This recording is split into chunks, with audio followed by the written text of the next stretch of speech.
E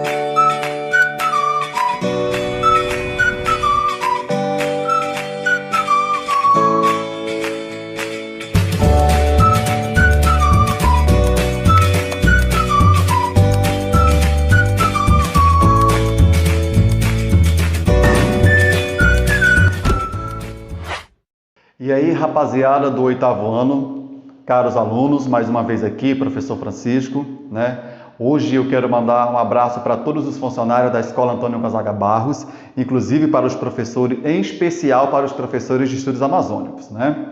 Então vamos lá? O que nós vamos ter para hoje? Vamos só fazer um lembrete. Olha só, pessoal, no vídeo passado nós trabalhamos a transição do período monárquico para a República no Brasil e aonde afetou aqui na Amazônia, no estado do Pará, viu? E hoje, né? Hoje nós vamos falar a Revolução do Porto e a adesão tardia do Grão-Pará à independência, tá? Novo assunto aqui, mas que faz parte do assunto passado. Então, olha só. Sobre a adesão tardia do Pará à independência do Brasil, há mais aspectos dessa história que devemos conhecer. Mas entre esses aspectos, nossa conversa hoje aqui vai ser sobre a Revolução do Porto, né? Aonde ela aconteceu, por que ela aconteceu, beleza? Vamos lá, olha só. Então, um deles teve início em Portugal, olha só onde ocorreu, 2 anos antes da independência do Brasil, tá bom? Então, vamos saber um pouco da Revolução do Porto? Vamos viajar nesse assunto?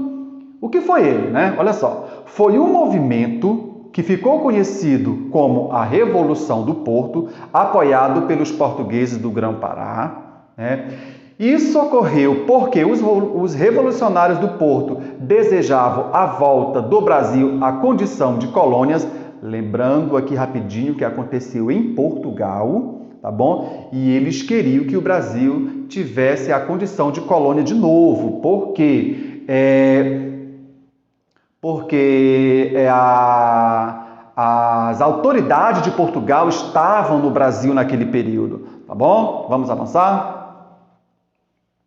Então, olha só, e também ela ocorreu em 1820, tá? A sociedade portuguesa passou a exigir o retorno do rei Dom João VI para Portugal. Agora há pouco eu falei, Dom João, né, que era a autoridade, o rei estava no Brasil, eles não queriam mais que Portugal ficasse sem o seu rei, né? Olha só, e ele estava no Brasil desde 1808, lembrando que a família real veio para o Brasil em 1808, né? E esses líderes desse movimento queriam muito mais que o retorno do rei. Então vamos ver o que eles exigiam mais um pouquinho aí, né? Olha só. Também queriam uma ordem constitucionalista, ou seja, que todo o poder central não ficasse na mão de Dom João, né, na mão do rei. E também, outra coisa, isso significava o fim do regime absolutista, ou seja, Dom João não seria mais, ele não teria mais o poder absoluto das coisas, decidir as coisas. E o que representava uma enorme perda, né, para o rei de Portugal. Vamos lá? Além disso, os adeptos do movimento queriam também uma economia ligada às regras do mercado. Olha só, no vídeo passado e agora também vou falar que a Europa passava pelo novo cenário, né? Então, um desses cenários era o mercantilismo, que as nações comercializavam uma com as outras. E então, o Brasil ele se comerciava mais com Portugal. Então, algumas pessoas eles queriam expandir esse sistema aí de mercado. Olha só, outra coisa também que eles exigiam, a igualdade jurídica entre portugueses, tanto da metrópole quanto da colônia, tá bom? E no vídeo passado eu falei para vocês quem eram os portugueses da metrópole e da colônia. Outra coisa também que eles queriam, a liberdade de expressão e outras coisas mais, tá bom?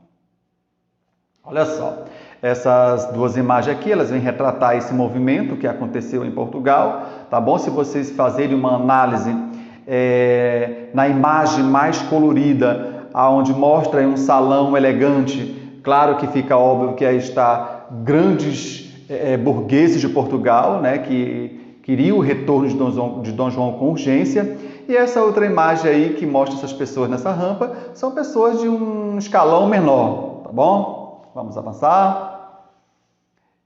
E no Brasil, rapaz, olha só, né? No Brasil também tinham algumas pessoas que aderiram a esse movimento, né? Olha só. Se uniram ao movimento, mas por motivos opostos, né, ao dos portugueses. Os brasileiros, como fazendeiros, comerciantes, né, funcionários da coroa, acreditavam que a forma de um governo constitucional terminaria com os privilégios dados aos portugueses e que seria a oportunidade de participar das decisões. Lembrando, né, olha só, era o que eles queriam. Então, muitas pessoas não participavam de algumas decisões, então eles achavam que o rei, passando por esse processo constitucional, que tudo não ficasse só na mão dele, eles poderiam fazer parte também de algumas decisões. Mas será que aconteceu isso? Vamos avançar? E agora aqui no nosso estado, né, o estado do Pará, também nós tivemos pessoas que aderiram a esse movimento. Olha só, os adeptos da Revolução tomaram o poder em 1821, o grupo que estava no comando conseguiu evitar a adesão do Grão-Pará à independência, mas não por muito tempo, tá bom? Isso aqui no nosso estado, né, naquele período. Constituíram uma junta provisória para governar a capitania até que fossem organizadas novas eleições, acontecendo aqui no estado do Pará também, né, que era o Grão-Pará naquele período. Essa junta, ela foi formada por 5 portugueses e apenas 2 brasileiros. Aí já começa a ter assim uma contradição, né? Porque se ambos queriam basicamente os mesmos direitos, olha só, a junta já era formada por mais pessoas, né, de Portugal do que do Brasil, né? Vamos avançar. Então, e o que ocorreu com essa junta governamental aqui no Grão-Pará? Vamos ver? Os portugueses e brasileiros perceberam que seus interesses eram diferentes, não eram os mesmos, tá bom? Os portugueses queriam a manutenção dos seus privilégios, tá aí então uma das diferenças, jamais queriam perder os privilégios, queriam participar das decisões sozinhos, tá? Os brasileiros perceberam que a independência seria o único caminho para alcançar seus objetivos, tá bom? E os componentes da junta conseguiram adiar ao máximo as eleições para a primeira Câmara Constitucional do Pará. Vamos avançar.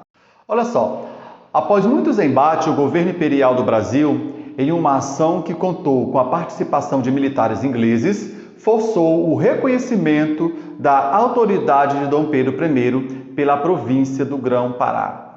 Isso ocorreu em 15 de agosto de 1823. Olha só, forçadamente aí o Pará ele vai atender às autoridades de Dom Pedro I, né? Então, olha só, isso se deu com a ajuda dos ingleses, com o objetivo de eliminar a participação dos portugueses na junta do governo formada após a adesão, né? Então, olha só. Entre essas ações aí, nós vamos ter um dos maiores episódios que já ocorreu aqui no nosso estado do Pará de crueldade, né? Um dos episódios dessa repressão ficou reconhecido como a tragédia do Brigue Palhaço. Creio eu que os professores da escola a qual você está matriculado, sempre repito isso, vai fazer um reforço, uma pesquisa, algo sobre essa ação do governo que foi o Brigue Palhaço em Belém. Bom, então é para isso, tá? Até o nosso próximo vídeo aula.